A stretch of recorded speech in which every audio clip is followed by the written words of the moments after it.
Hello there, this is Rom Wills coming back at you with yet another podcast. Women are paying some men. Yeah, now this is one of those ones, I've had this like on the list for a while now.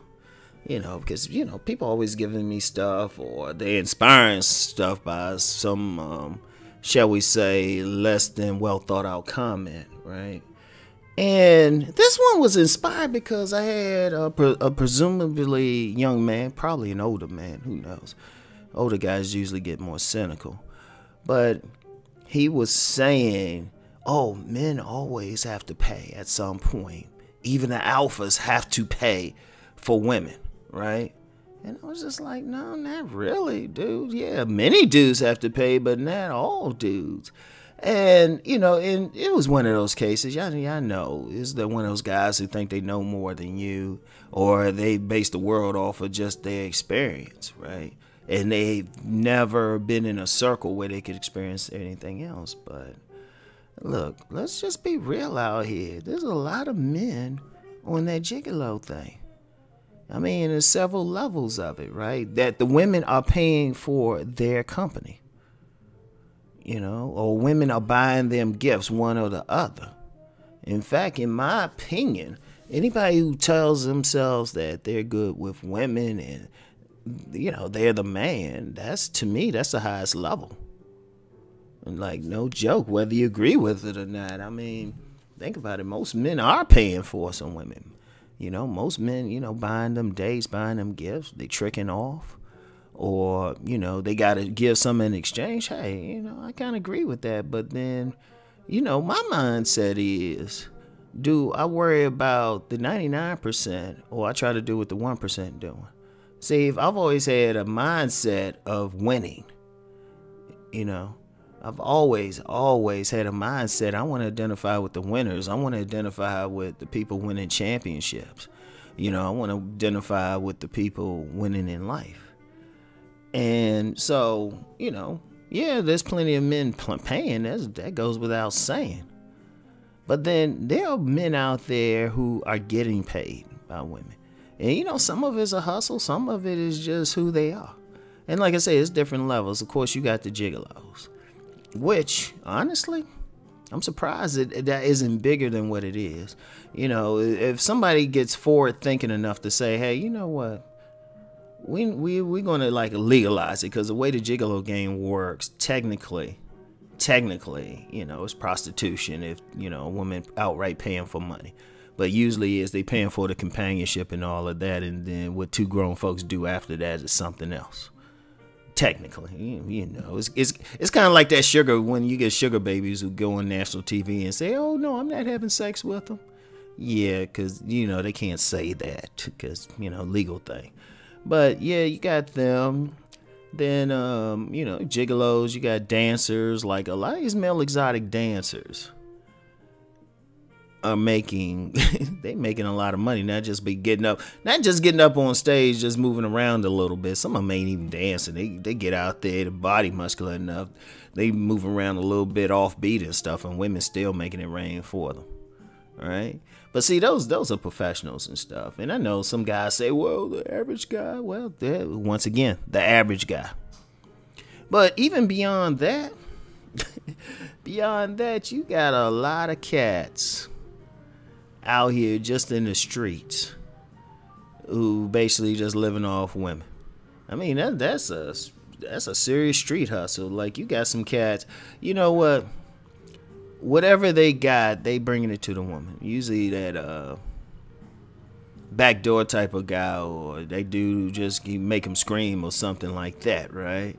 And you get some cats, especially in some hoods and stuff. They don't really have they just got different places to stay because they bringing it like that. I've known some homeless cats that can always get a shower or something just because they bringing it like that. Now the women might not be giving them money directly.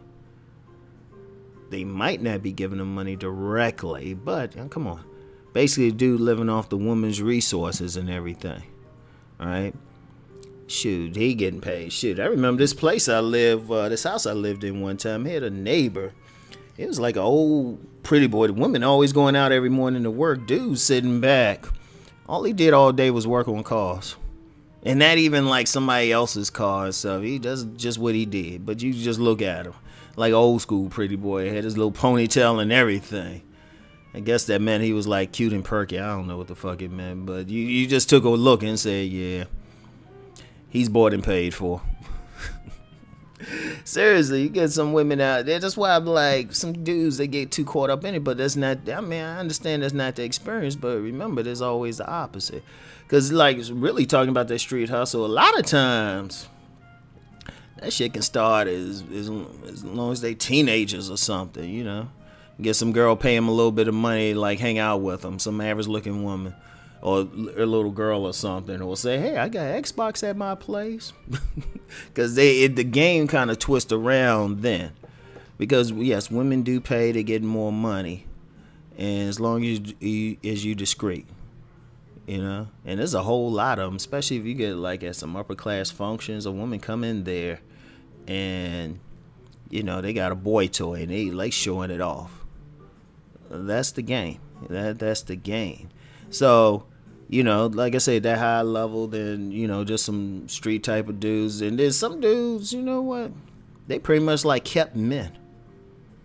Because I've known some women got a little bit of money, got their place. They moving in some dudes. Dudes don't even have a job or something. You know, the dude's job is really to drive a car around all day and stay in the gym and stay in shape, because that's what he's bringing to the table. Now, I ain't saying any man should embrace that. And personally, every man should have some way to do his own thing. But, you know, you got to say this still happening out here regardless of what you might feel about it. It's still happening. So if you thinking about it, if you got a man who got women buying them gifts, and I ain't even talk about that, you know, or offering them something, because I remember, man, I got some stories about that. I got some stories, you know. I mean, at a small level, women paying for the movies, food. That's why I don't have a personal concept of spending a lot of money on a woman. Usually the other way around, or buying me clothes. Had one young lady buying me polos and all of that. You know, being offered tickets to like games and everything. Just offered it. You know. In fact, that's how a lot of gigolos actually start out. They just some fly cat around. Women approach them and realize they don't really have a chance with that man otherwise, because they average looking or something, but they got some money. So they say, hey, you know what? I'll get you this, or do you want to go out? I don't mind paying. And some might just hand you some money straight up. Oh, yeah, I've had that happen too. You know, as an aside, Rom used to be a whole lot more grimy than people realize. I laugh about it now because I'm chilled now, but there's still a lot of stuff I don't talk about. And real quick, every time I say something like that, people hit me up privately and want to know more. I'm like, dude, if I feel like sharing it, I'll share it publicly. You know? You got just as an aside, because like I said, I do get people hit me up. Unless I know you, please don't ask me questions privately. If I don't say it publicly, unless I know you cool with you, I'll just share it with you. All right, but there's a lot of stuff for many reasons, especially since I know somebody watching these videos now from my past who probably know. I was just texting with her the other night, and I was like, you know about 3 women I've had sex with.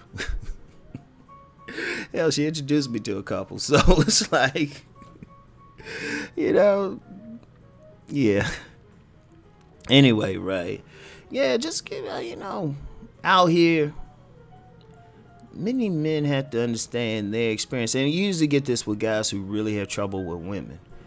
They the hardest to talk to because they've never seen the other side. They don't have any concept of the other side. And you trying to tell them the other side. You know, this kind of goes with what I say, you know, respect another man's experience. Because I've seen it. I mean,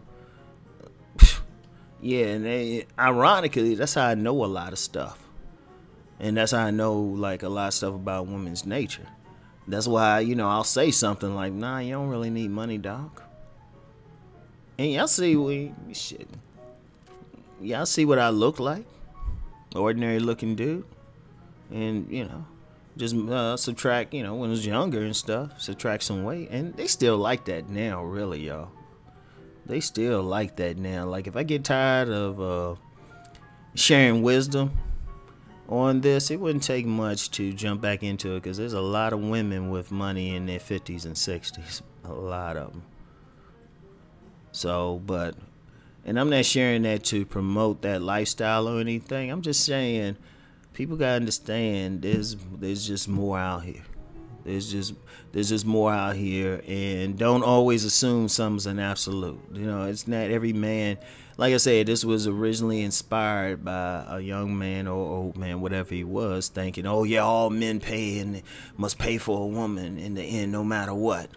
I'm just like, as an aside, it still amazes me that men with the least amount of sexual experience talk as if they know the game more than somebody who's forgotten how many women he slept with. Seriously. But anyway, right? Just wanted to share that. Anyway, y'all have a good day now. Peace and many blessings.